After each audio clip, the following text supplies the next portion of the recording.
In July of 1969, a courier was dispatched to Hanoi to deliver a secret letter to the ailing Ho Chi Minh, national hero and leader of the North Vietnamese people. The letter was written by U.S. President Richard Nixon and was part peace offering, part ultimatum.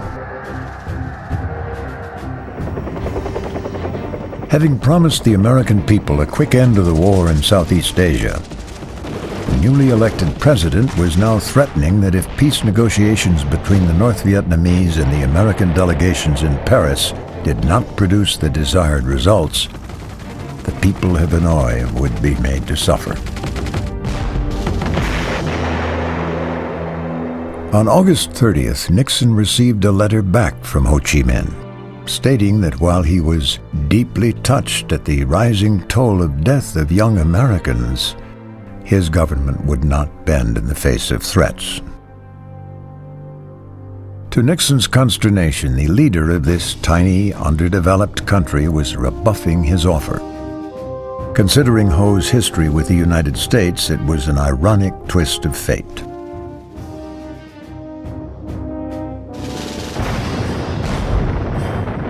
After World War I, and again after World War II, Ho Chi Minh had personally lobbied American presidents, hoping to convince the world's greatest democracy to champion Vietnam's struggle for independence from France. But Woodrow Wilson and Harry Truman both ignored Ho's requests. In many ways, you could look back on the whole relationship between the United States and Ho Chi Minh and see a lot of what you might call lost occasions, opportunities when we could have made deals with him. Then on September 2nd, 1969, at the age of 79, Ho Chi Minh died. The singular impression I have with respect to how Ho's passing influenced the conduct of the war is that it was almost a blood debt that the men of the Politburo felt they owed to Ho Chi Minh to persevere in that war. As Ho's followers prepared to dig in for the long haul, President Nixon began planning a secret and brutal assault on North Vietnam, codenamed Duck Hook. Like other American presidents before him, Nixon mistakenly believed that American firepower could crush his opponents. And the key to understanding why the Vietnam War was unwinnable from the American point of view is you're up against an enemy that's prepared to take unlimited losses. And Ho Chi Minh, when he said, "I will lose 10 men for every one of yours and I'll win in the end," that's something that the United States should have understood. Nor did American policymakers understand that Ho Chi Minh's successors were no less determined than their former leader to use every trick of deception they could muster to outwit and outlast the world's greatest superpower. To counter overwhelming firepower, Ho's forces relied on stealth and secrecy. His agents quietly permeated all levels of society in South Vietnam while preventing any intrusions into the closed culture of the North. In the end, Ho and his followers turned the use of intelligence into the ultimate art of war.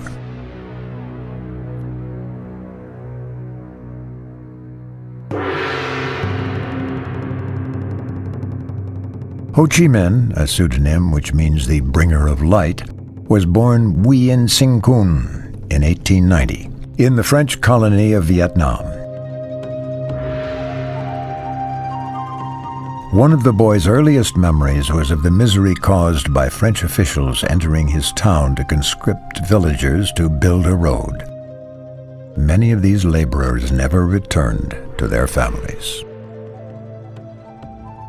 Ho's sensitivity to the plight of his people was sharpened in 1908 at the age of 17, when he noticed a crowd of peasants streaming into the imperial capital of Hue. Ho offered his services as interpreter to present the peasants' demands in French to the colonial governor. After the French squelched the rebellion, security agents went to Ho's high school to demand that he be dismissed. The incident put an end to his formal schooling and marked Ho as a troublemaker who needed to be kept under surveillance. It's at that point that he began to live what we might call a clandestine existence and learned the value of operating under a pseudonym. And he was, in fact, under a pseudonym from that point on, almost literally till the end of his life. 2 years later in Saigon, Ho signed on as a stoker and galley boy aboard a French freighter. He spent nearly 3 years at sea and in France before settling in Brooklyn as an itinerant laborer. He was surprised that the immigrants he saw on the streets of New York enjoyed greater dignity and freedom than the Vietnamese in their own homeland. After his return to Europe, Ho began to flirt with revolutionary politics. Near the end of World War I, he moved back to Paris, where 100,000 Vietnamese had arrived to serve as soldiers and laborers for the Allied cause. Writing under the alias Nguyen Ai Wook, he preached self-determination for Vietnam.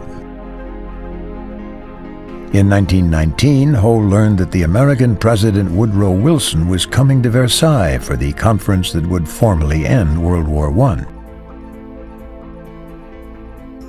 Wilson had espoused a doctrine of liberation for colonial people around the world, leaving Ho with the hope that the U.S. president would support Vietnam in its struggle to break free from French rule. Full of optimism, Ho went to Versailles' Hall of Mirrors to present Wilson with a petition. When that petition was ignored, as it was, not only by the Allied leaders meeting at Versailles, but also by the French government, he concluded that all of the promises of self-determination and human dignity and human rights that emanated from Western civilization, in a sense, was simply hypocrisy. After the rejection of his petition, Ho Chi Minh decided to turn to the Bolshevik Revolution in Russia as a model for obtaining liberation for his people.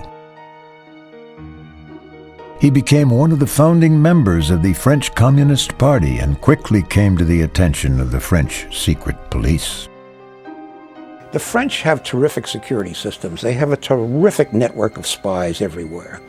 Not only Frenchmen, they would have Vietnamese spies. There's a word called a dossier, right, which the French invented that word. The French had these piles of dossiers on everybody. They had information on everybody. They had stuff that went back to when he was a kid. They had kept records of every time he squeaked.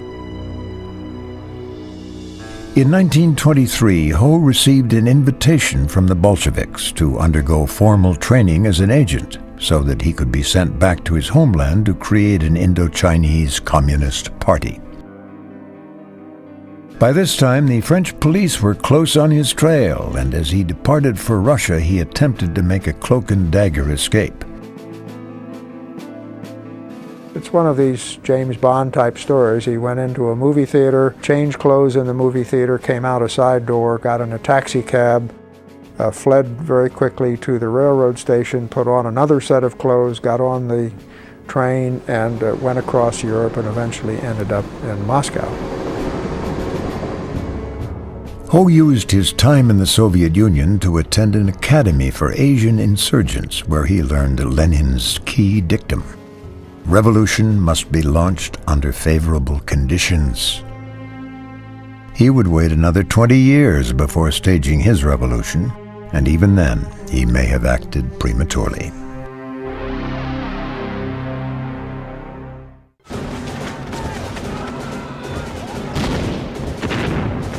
In 1940, a tidal wave swept over Southeast Asia as Japanese soldiers poured down from China, easily crushing the French administration in Vietnam.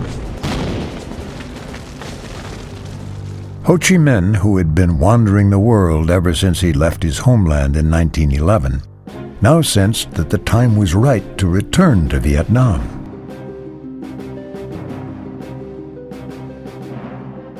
Encouraged by Roosevelt and Churchill's Atlantic Charter, which pledged to restore self-government to colonial people around the world, Ho started to build his revolutionary movement. From South China, Ho snuck across the border into the jungle of northern Vietnam and began to pull together a ragtag guerrilla band he called the Viet Minh, which stood for the Vietnamese Independence League. Not far away, a group of intelligence agents with the U.S. Office of Strategic Services, or OSS, had established their own beachhead in Southeast Asia. Ho soon realized that the close proximity of the OSS might present him with an opportunity. He became convinced that if he could persuade some of these local OSS detachments that he could provide them with good, solid intelligence information on Japanese troop movements, that the United States might recognize his movement as the legitimate representative of Vietnamese nationalism when the war was over. When some of Ho's operatives saw the Japanese shoot down an American single-engine reconnaissance plane, Ho sent his men to rescue the pilot.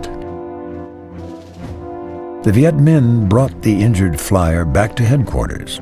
Lieutenant Rudolph Shaw was surprised by the greeting he got from their leader.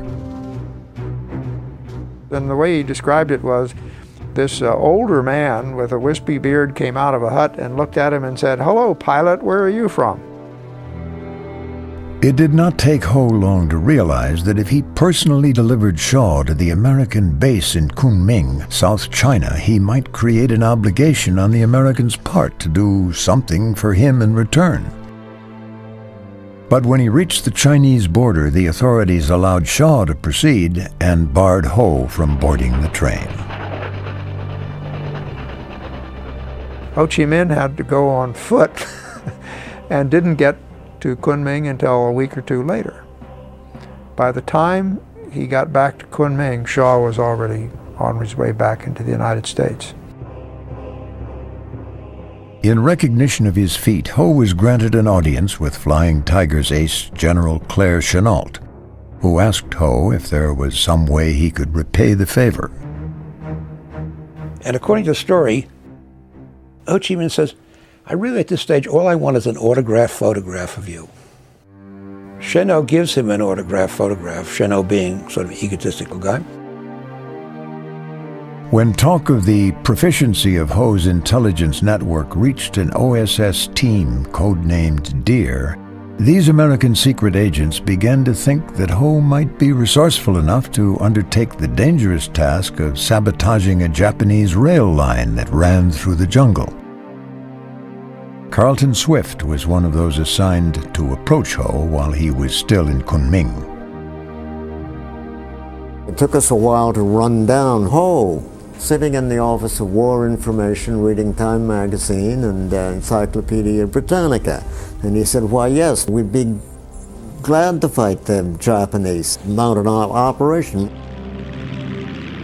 Members of the Deer team parachuted into a jungle clearing near Ho's camp to begin training the Viet Minh.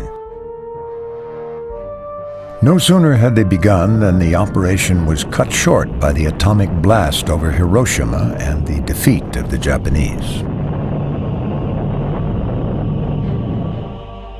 Ho urged his followers to launch a general uprising to seize political power before the French administration could restore itself. In order to attract a broad base of support, Ho very cleverly disguised his communist ideology, emphasizing instead his patriotism and desire to initiate social reform. It would not be until war's end that the craftiness of Ho's request to have Chennault autograph his photo would become apparent. Then, working to persuade other nationalists to join his movement over rival factions, Ho was able to pretend that he had American support. Out comes the photograph of Claire Chennault to my good friend Ho Chi Minh. And that picture, apparently, he took all over this area along the border to prove that he had the recognition of the United States, which of course it was nothing of the kind. It was simply a casual gesture by Chennault. Although the Americans who dealt with Ho during the war remembered him fondly, from an official U.S. perspective, he was expendable.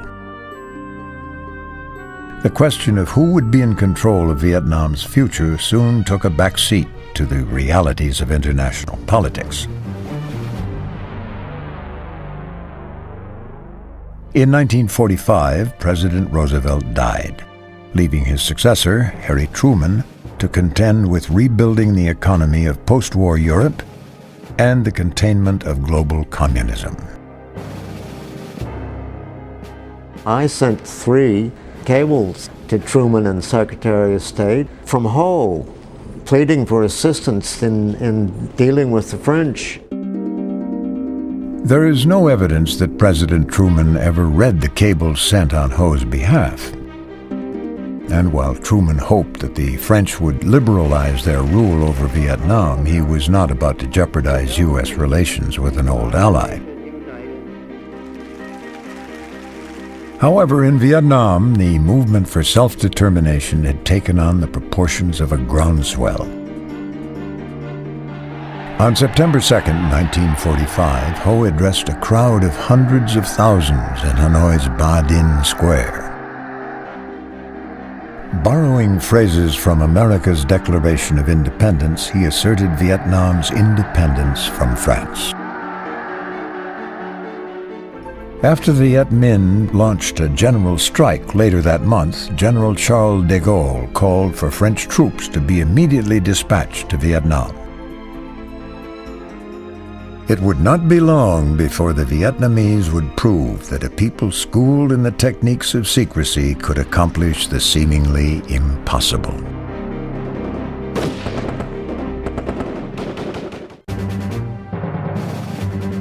As recovery in the post-war world continued, the strife only seemed to intensify in Vietnam in the late 1940s. Ho Chi Minh now found himself in violent conflict with rival political parties equally determined to win independence for Vietnam. In establishing the communist-led Viet Minh as the dominant political group, Ho and his followers undertook a campaign of suppression and assassination. The Viet Minh controlled a network of secret police that operated at a village level, ferreting out the opposition and forcing many to lead shadow lives. Bui Diem, a nationalist who would later become South Vietnam's ambassador to the United States, remembers the period as a reign of terror.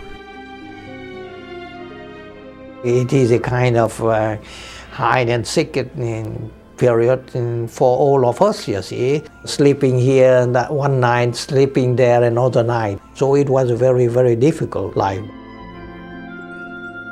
Tensions also continued to grow between the Vietnamese and the French.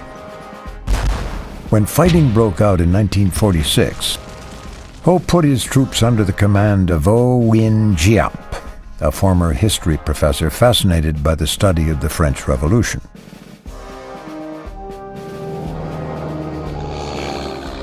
The conflict escalated in 1950 when Communist China sent advisors and equipment to Vietnam, and the United States began to equate the defeat of Ho Chi Minh with the containment of communism. In spite of $3 billion in U.S. aid, the French lost ground until General Henri Navarre came up with a secret plan to regain the initiative. Navarre and his subordinates believed they needed a mooring point in the northwest corner of Vietnam from which they could penetrate the Viet Minh's rear guard. He chose as his base an abandoned French command post called Dien Bien Phu. He sent paratroopers into Dien Bien Phu and occupied it, and more or less dared Ho Chi Minh to to try to attack it and put it back in Viet Minh hands, because Navarre was convinced that it couldn't be taken.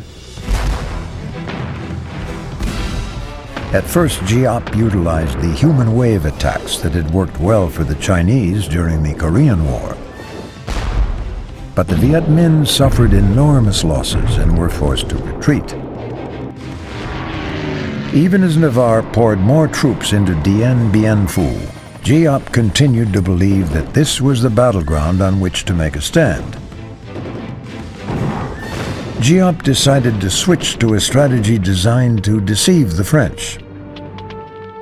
They had what was called the Long-Haired Army, which was an army composed primarily of Vietnamese women who would carry artillery pieces, piece by piece, over mountain trails, up into the mountains right around the base at Dien Bien Phu. With great stealth, the long-haired army managed to infiltrate the area surrounding Dien Bien Phu. Now what they're going to do is dig. And as one of the veterans of that operation told me, he said, the shovel became more important than the gun at that stage. Navarre's commander was the aristocratic Colonel Christian de Castries, a man so overconfident that he had named his 3 artillery bases after his current mistresses. De Castries anticipated a headlong Viet Minh charge and foolishly disregarded intelligence reports that indicated the Viet Minh had honeycombed the area around Dien Bien Phu with tunnels.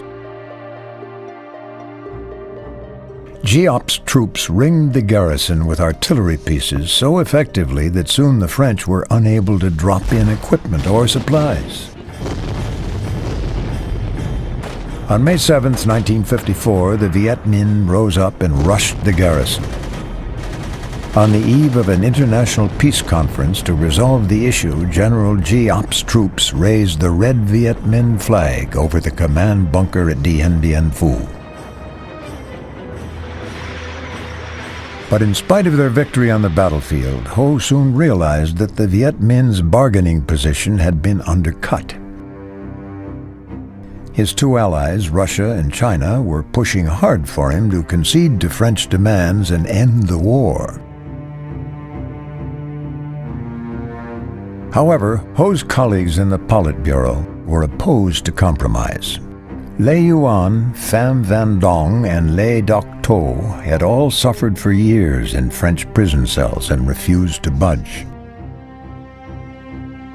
China's representative, Zhou Enlai, flew back to China and held a secret meeting with Ho Chi Minh. And we don't know exactly what went on in the conversation, but certainly he said, look, if we don't have a peace agreement now, the Americans are going to come in. You know it as well as I do. Ho finally accepted a compromise that cut Vietnam into 2 zones pending nationwide elections scheduled to be held in 2 years. The partition caused a mass exodus of refugees. While many supporters of the Viet Minh fled north, some, like Lê Yuan, one of Ho's closest associates, joined the 1 million refugees moving south. There he remained to covertly work for the revolution. The Politburo watched as the South was put into the hands of a fiercely ambitious, U.S.-backed Catholic politician named Nguyen Dinh Diem. It was not long before Diem made it clear that he had no intention of allowing the residents of the South to go to the ballot box. He was also quick to institute a massive program to root out and destroy former members of the Viet Minh and Communist Party members. Lê Yuan sent secret reports back to Ho, now president of North Vietnam, informing him that Viet Minh loyalists in the South would be completely wiped out unless they resorted to violence. But Ho did not believe the climate was right for insurrection and was only willing to authorize covert operations that would intensify the political struggle. Ho Chi Minh's hope was that the non-communist government in South Vietnam could be destabilized and forced into disintegration before the United States could get mobilized to do anything about it. In May of 1959, the Communists created a secret military unit, codenamed Group 559, after the date on which it was established, to begin cutting a secret supply line from northern Vietnam along the borders of Laos and Cambodia down to the south.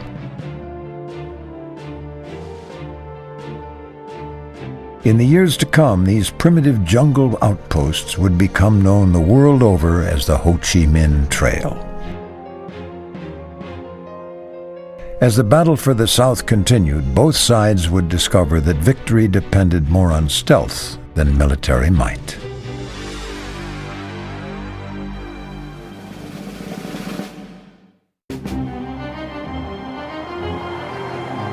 By the early 1960s, the regime of Prime Minister Nguyen Dinh Diem had antagonized many prominent residents of South Vietnam. Equally offensive to this generation of Vietnamese yearning to be free of foreign domination was the increased intervention of the United States in the affairs of their country. Among the first of the Southerners to join the revolution was a young man who, as a student in Paris, had been inspired by a chance meeting with Ho Chi Minh. His name was Turong Nhu Tong. There was no such thing as an opposition political party that you could join and express your feelings about the need for change. If you were going to do that kind of thing, it had to be underground. And so he was forced into that kind of covert organization with other people who felt the same as he did, and they began to organize a resistance. Tong became one of a handful of Southerners to found a resistance group called the National Liberation Front, or NLF. While Tong's motivation to start the front stemmed from a desire to overthrow Diem, other members of the organization had secret ties to the Communist political party and were following a very different agenda. Those who were in the leadership positions were carrying out communist policy. And the communist policy was to develop a front. And a front, by its nature, is inclusive. So it does everything it can to attract people of various political philosophies. And so in order to do that, the communist element in it has to be hidden. And so it was. So even within this covert organization, there was a secret group that was in fact controlling it. Involvement in the NLF, which included a military arm called the Viet Cong, was so dangerous that members hid their allegiance even from their own families. When Tong encountered his closest friend from childhood, a wealthy Catholic named Pham Yop Thao, or Albert, to his friends, Tong was careful not to reveal his true political leanings.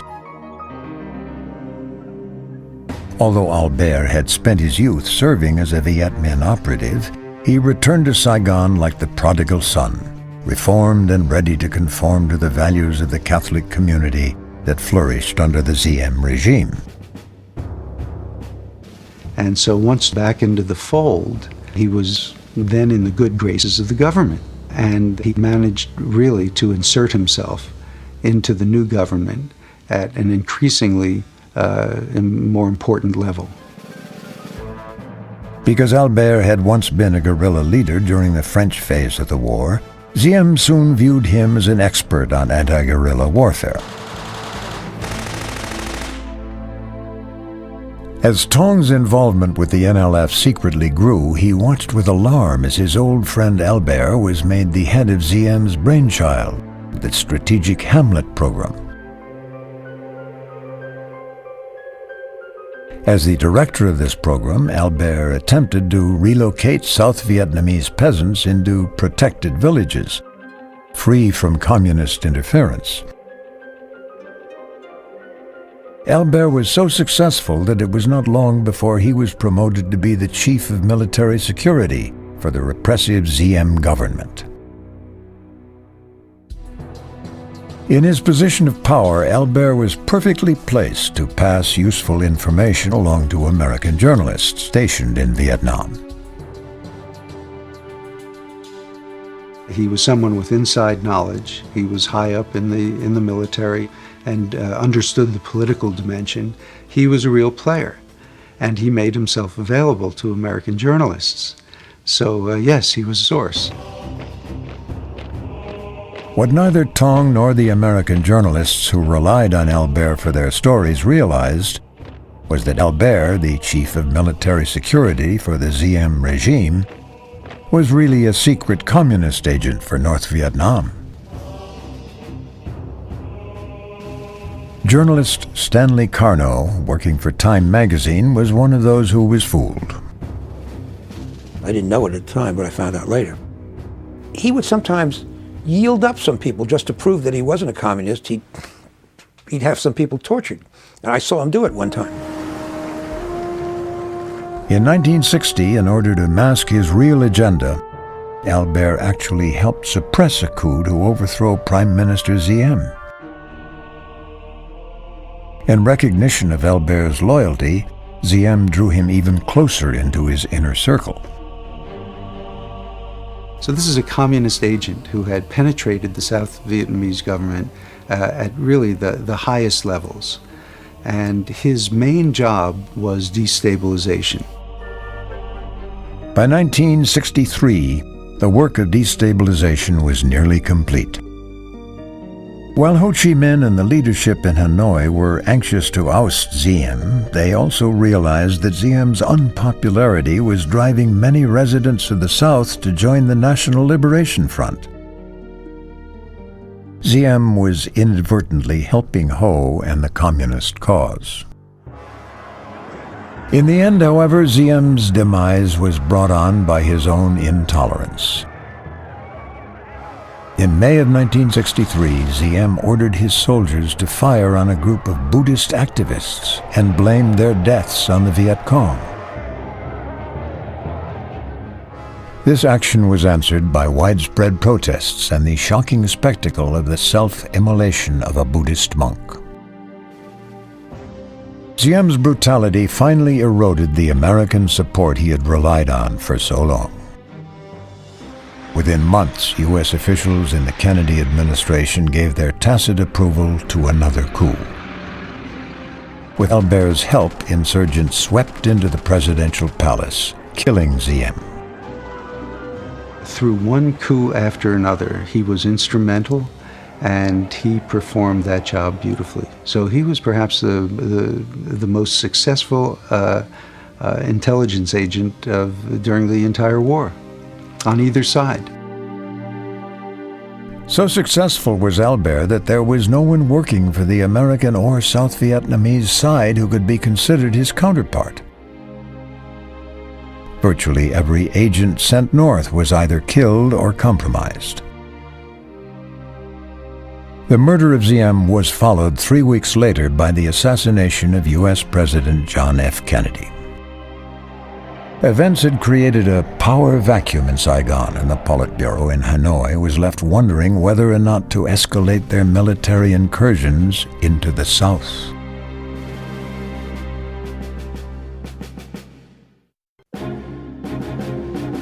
In December of 1963, Ho Chi Minh and the Communist Politburo held a council of war. Unlike some of his more hardline colleagues, Ho weighed in on the side of caution. He was extremely wary of provoking further U.S. intervention. The Politburo finally agreed to escalate the military effort in the South without directly involving North Vietnamese troops. This necessitated expanding their secret project, which would soon become known as the Ho Chi Minh Trail. Renewed hostile actions. By the time that U.S. President Lyndon Johnson escalated the war by sending conventional forces to Vietnam, the North had created not just a network by which they could move troops and supplies to the South, but also a rearguard complete with hospitals, command headquarters, and lines of communication. Ho Chi Minh loyalist Bui Tin was one of a dozen military specialists to make an early foray down the trail. Like his compatriots, Tin recognized that the North's success would depend largely on intelligence. Về cái tìm hiểu đối phương đó. Knowing about our enemy, this was essential for us, for the reason that we, a small country with limited resources, were fighting against a superpower with advanced weapons and numerous resources. It was our firm belief that we had to know our enemy in order to defeat him. But by the time that U.S. Marines splashed ashore at Da Nang in 1965, Ho Chi Minh's insistence on pursuing a cautious policy toward the Americans had taken its toll. There was a growing consensus within the leadership of the Communist Party in North Vietnam that Ho Chi Minh was naive about the Americans and that he was naive about what had to be done to win victory. Nevertheless, Ho's doctrine of deception remained the modus operandi of Hanoi's leaders.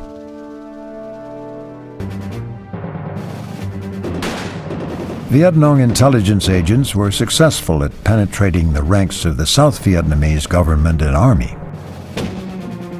This gave them a window into U.S. military planning and operations, and the ability to pick and choose the time and place to engage in battle.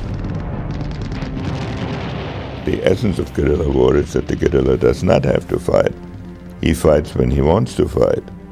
And therefore the guerrilla can regulate the casualties he's willing to suffer and fight primarily to inflict casualties on your side. In the South, a succession of violent coups brought instability to Saigon.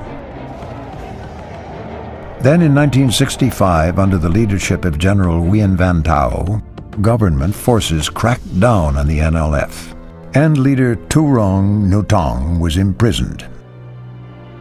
During his incarceration, Tong learned of Albert's true political identity and discovered that the Thao government had tortured and killed his old friend. Tong was still in prison in 1968 when the North called for a nationwide uprising known as the Tet Offensive, in which the Viet Cong launched an all-out assault against cities throughout the South. After a prison exchange program secured his release, Tong fled with other Viet Cong members to the Iron Triangle, a jungle hideaway along the border of Cambodia. For the next 4 years, he was constantly subjected to B-52 attacks. However, thanks to the use of sophisticated radar located on board Soviet trawlers anchored off the coast of Guam, many of these strikes failed to have the desired effect. The North Vietnamese would seem to always know when the aircraft were inbound. They seemed to know the routes of ingress, the entry penetration routes, the altitudes, and approximately the expected time of the attack. The U.S. suspected that radio operators on board the trawlers were sending encrypted signals via the Russian embassy in Hanoi to the North Vietnamese. But they did not want to fire on the Soviets and risk direct involvement with the communist superpower. By the late 1960s, Ho Chi Minh was ill and no longer making policy decisions. He had ceded authority to Lê Yuan, senior member of the Politburo, Pham Van Dong, who took over as Prime Minister of North Vietnam, and Lê Duc Tho, Henry Kissinger's formidable adversary at the bargaining table. Ho's death from heart failure in 1969 inspired his successors to redouble their efforts. Nothing could possibly diminish their determination to prevail. By 1970, nearly every hamlet in South Vietnam had been penetrated by 1 or 2 communist sympathizers. As a newly arrived intelligence officer, Stuart Harrington soon realized just how far Ho's revolution had spread. It really only takes a few people in a hamlet of 450 to control the hamlet. The South Vietnamese government may feel it controls the hamlet in the sense that it has an outpost at the gates to the hamlet with 30 soldiers in it. But the reality is, if those 450 people all know that there are 3 secret Viet Cong in the hamlet, they don't know who they are, but they know they're there, then all of their behavior is conditioned by that knowledge. As an illegal organization outlawed by the Southern government, the Viet Cong were forced to use a clandestine means to communicate the intelligence they were gathering. Often this involved writing extremely detailed reports which would be forwarded by couriers. It was during a walk through a rice paddy that Harrington learned how the mechanics of the Ho Chi Minh Revolution worked at grassroots level. The Vietnamese sergeant who was escorting Harrington spotted a girl carrying a basket of fruit.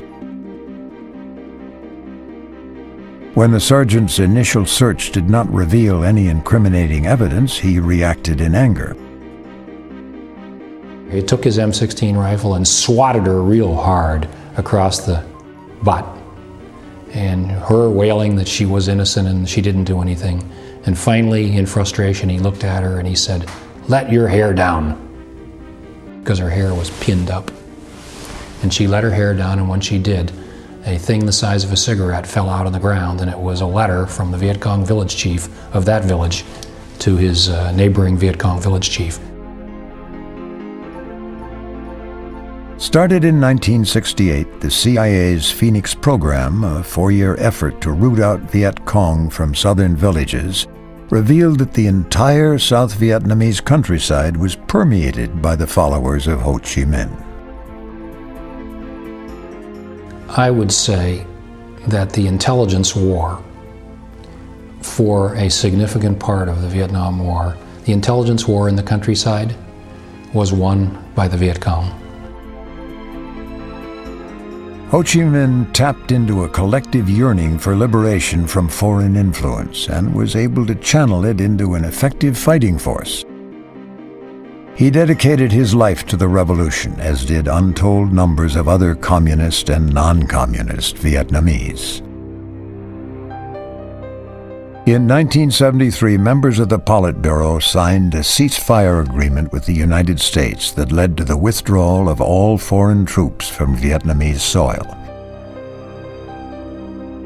2.5 years later, the North Vietnamese marched into Saigon as the last Americans escaped by helicopter from the embassy rooftop.